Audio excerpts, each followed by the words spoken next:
Assalamualaikum warahmatullahi wabarakatuh. Alhamdulillahi rabbil alamin. Allahumma salli wa sallim ala Muhammad wa ala alihi wa ashabihi ajma'in, amma ba'd. Kaum muslimin dan muslimat yang dirahmati Allah Subhanahu wa ta'ala. Berikut ini akan disampaikan hikmah dalam kisah tragis Qabil dan Habil sebagai manusia yang pertama melakukan ibadah kurban. Nabi Adam alaihi salam dan Siti Hawa, beliau memiliki 40 orang anak, dan ada yang mengatakan lebih, bahkan sampai ratusan. Uniknya, setiap melahirkan, Siti Hawa melahirkan anak kembar, yang satu laki-laki dan yang lainnya perempuan. Anak pertama yang lahir adalah Qabil dan Iklimah, dan yang terakhir adalah Abdul Mughith dan Ummul Mughith. Konon Qabil dan Iklimah merupakan hasil produksi Nabi Adam alaihi salam dan Siti Hawa di surga. Sedangkan yang lain lahir di bumi semuanya. Anak pertama Nabi Adam dan Siti Hawa yang lahir di bumi adalah Habil dan saudarinya Lubuda. Nah, ketika anak-anaknya sudah beranjak dewasa, Nabi Adam menikahkan mereka dengan saudara mereka sendiri.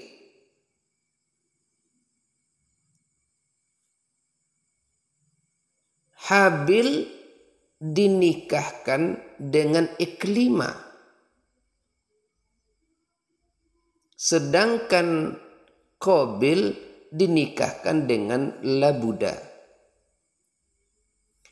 Iklimah merupakan perempuan yang memiliki paras wajah yang sangat cantik, sedangkan Labuda biasa-biasa saja. Habil menerima keputusan ayahnya, sedangkan Qabil menolak dengan keras ide pernikahan silang tersebut. Qabil berkata, Iklimah adalah saudari yang dilahirkan bersama denganku. Dia jauh lebih cantik dari saudari Habil, maka saya lebih pantas menikahinya. Pun kami adalah anak surga, sedangkan mereka adalah anak bumi. Jelas saya lebih berhak terhadap saudari saya sendiri. Begitu kata Qabil. Mendengar perkataan Qabil tersebut, Nabi Adam alaihissalam menjelaskan kepadanya bahwa menikahi saudara kembar sendiri tidak boleh. Namun Qabil tidak peduli. Dia tetap kekeh pada pendiriannya. Bahkan dia menuduh ayahnya telah berbohong, dan aturan tersebut merupakan hasil bikinan Nabi Adam alaihi salam sendiri, bukan perintah dari Allah Subhanahu wa ta'ala. Akhirnya Nabi Adam membuat sayembara untuk menentukan siapa di antara Qabil dan Habil yang berhak menikahi Iklimah. Nabi Adam memerintahkan keduanya menyediakan persembahan kurban yang diletakkan di atas gunung. Nantinya yang menang adalah yang persembahannya dilahap oleh api dari langit, dan yang kalah adalah yang persembahannya dimakan oleh burung dan binatang buas. Qabil adalah seorang petani. Dia mempersembahkan hasil panennya yang berkualitas buruk. Dalam hati, Qabil tidak peduli dengan hasil sayembara tersebut. Yang dia pedulikan adalah Habil tidak menikahi Iklimah saudarinya. Sementara itu, Habil adalah seorang peternak. Dia mempersembahkan seekor unta yang gemuk dan susu kambing yang berkualitas tinggi. Dalam hati, Habil cuma berharap mendapat redha Allah Subhanahu wa ta'ala. Qabil dan Habil bersamaan meletakkan persembahannya di atas gunung. Kemudian Nabi Adam berdoa, dan turunlah api dari langit melahap unta dan susu yang dipersembahkan oleh Habil. Di sisi lain, api tersebut sama sekali tidak menyentuh persembahan Qabil. Karena ia tidak ikhlas memberi persembahan, bahkan kualitasnya sangat jelek. Perihal sayembara tadi, Allah menjelaskan dalam Al-Quran, Surah Al-Ma'idah, surah kelima ayat 27. A'udzu billahi minasyaitonir rajim. Bismillahirrahmanirrahim. Watlu 'alaihim naba'a ibna Adam bil haqq. Idh qarraba qurbanan fatuqabbala min ahadihima wa lam yataqabbal minal akhar. Qala la aqtulannak. Qala innama yataqabbalullahu minal muttaqin. Ceritakanlah kepada mereka kisah kedua putra Nabi Adam alaihissalam, yaitu Habil dan Qabil, menurut yang sebenarnya. Ketika keduanya mempersembahkan kurban, maka diterima dari salah seorang dari mereka berdua, yaitu kurban Habil, dan tidak diterima dari yang lain, yaitu kurban Qabil. Ia berkata, Qabil berkata, aku pasti akan membunuhmu. Apa jawab Habil? Kata Habil mengatakan, sesungguhnya Allah hanya menerima kurban dari orang-orang yang bertakwa. Qabil tidak terima dan marah karena Allah Subhanahu wa ta'ala menolak persembahannya dan amat iri dengan keberhasilan Habil. Akhirnya ketika Nabi Adam alaihissalam sedang berada di Makkah, Qabil membunuh Habil ketika dia sedang mengembala hewan ternaknya. Kasus pembunuhan yang dilakukan Qabil terhadap Habil merupakan kasus pertama yang terjadi di dunia kala itu. Dan penyebab utamanya adalah rasa dengki dan iri atau hasad. Nabi Adam alaihissalam dan Siti Hawa diturunkan ke bumi juga dikarenakan rasa dengki dan iri iblis kepada Nabi Adam alaihissalam. Sehingga dia melakukan tipu muslihat untuk menjerumuskan Nabi Adam alaihissalam ke dalam jurang kesalahan. Dan akhirnya iblis berhasil melakukannya. Jadi rasa iri dan dengki, hasad merupakan sumber utama dosa yang pertama kali terjadi di langit dan sumber utama dosa yang pertama kali terjadi di bumi. Di langit rasa dengki iblis kepada Nabi Adam alaihissalam, sedangkan di bumi rasa dengki Qabil terhadap adiknya sendiri Habil. Dari kisah tragis Qabil dan Habil ini, kita dapat memetik beberapa hikmah dan ibrah. Yang pertama, tentang ketaatan kepada orang tua. Dalam kisah ini, Habil menuruti keinginan ayahnya Nabi Adam alaihissalam tanpa protes dan tanpa bertanya alasannya. Sikap Habil tersebut merupakan representasi dan manifestasi dari perintah berbuat baik kepada orang tua. Perintah berbuat baik kepada orang tua dalam Al-Quran sangat banyak dan mencakup hal apapun kecuali kemaksiatan. Dalam arti ketika orang tua menyuruh kepada kemaksiatan, maka anak tidak wajib menaati perintahnya. Allah menegaskan wa'budullah wa la tusyriku bihi syai'a wa bil walidaini ihsana. Sembahlah Allah dan janganlah kamu mempersekutukan Allah dengan sesuatu apapun, dan berbuat baiklah kepada kedua orang ibu bapakmu. Surah An-Nisa surah keempat ayat ke-36. Menurut Ibnu Abbas, arti ihsan dalam ayat ini adalah berbuat baik dan lembut, tidak menjawab asal-asalan saat ditanya, tidak melihat dengan kasar, dan tidak meninggikan suara kepada kedua orang tua. Sebaliknya, seorang anak harus berlaku kepada kedua orang tua layaknya seorang hamba kepada tuannya, yaitu merendahkan diri.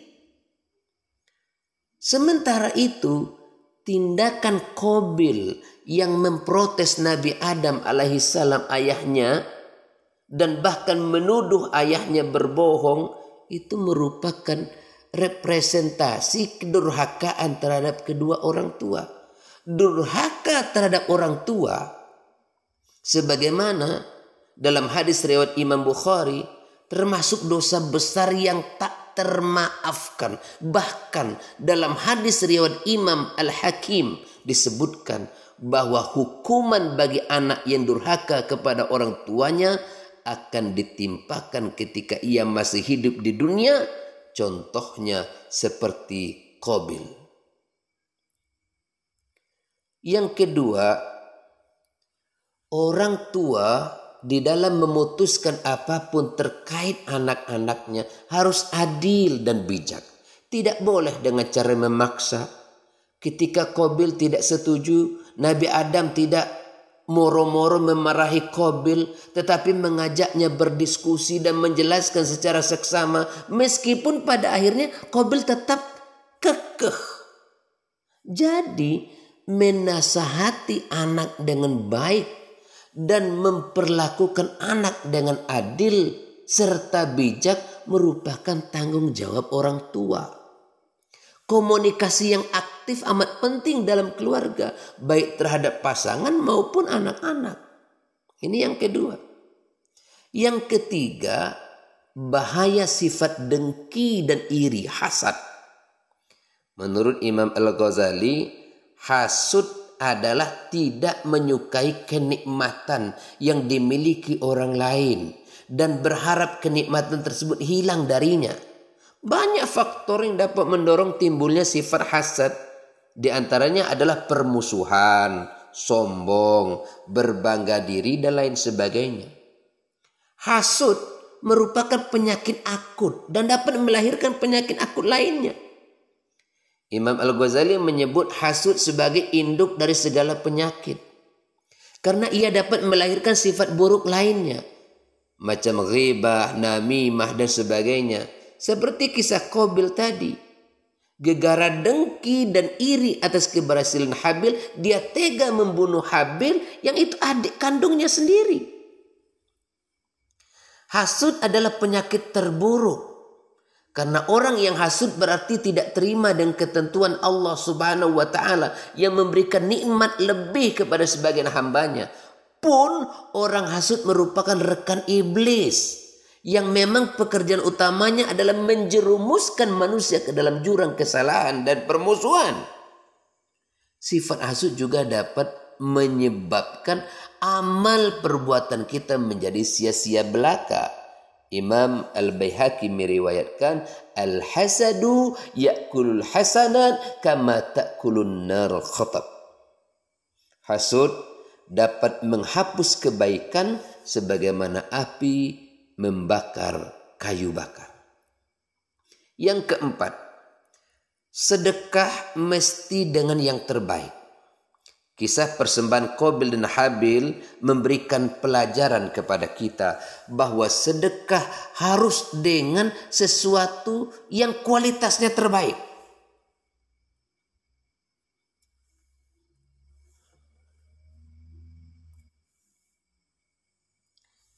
Jadi, kalau dengan begitu sedekah bisa diterima dan lebih bermakna. Jika hanya memberikan yang jelek-jelek atau yang sudah tidak dibutuhkan lagi, tidak bisa disebut sebagai sedekah yang bernilai ibadah. Meskipun tetap baik. Allah Subhanahu wa taala menegaskan, lan tanalul birra hatta tunfiqu mimma tuhibbun wa ma tunfiqu min syai' fa innallaha bihi alim. Kamu sekali-kali tidak sampai kepada kebajikan yang sempurna sebelum kamu menafkahkan sebagian harta yang kamu cintai. Dan apa saja yang kamu nafkahkan, maka sesungguhnya Allah mengetahuinya. Coba kita buka Al-Quran, surah Ali Imran, surah yang ketiga ayat 92. Dalam ayat ini, Allah menggunakan huruf lan, yang berarti tidak mungkin, impossible. Artinya, jika kita tidak mensedekahkan sesuatu yang kita cintai, maka sedekah kita tidak mungkin dapat memberikan nilai kebaikan. Ghalibnya adalah apa yang kita cintai adalah yang kualitasnya baik. Kemudian yang kelima, urgensi keikhlasan. Keikhlasan dalam perbuatan apapun sangat fundamental dan krusial. Persembahan Qabil ditolak bukan melulu karena kualitasnya jelek, tetapi juga karena ketiadaan keikhlasan. Pun persembahan Habil diterima bukan melulu karena kualitasnya baik, tetapi karena keikhlasan ada di dalamnya. Maka tadi dalam ayat yang saya bacakan pertama kali adalah Habil mengatakan kepada kakaknya Qabil, qala innama yataqabbalullahu minal muttaqin. Sesungguhnya Allah hanya menerima amal dari orang-orang yang bertakwa. Dan salah satu tanda orang bertakwa, orang yang ikhlas karena Allah Subhanahu wa ta'ala. Terima kasih. Mohon maaf. Assalamualaikum warahmatullahi wabarakatuh.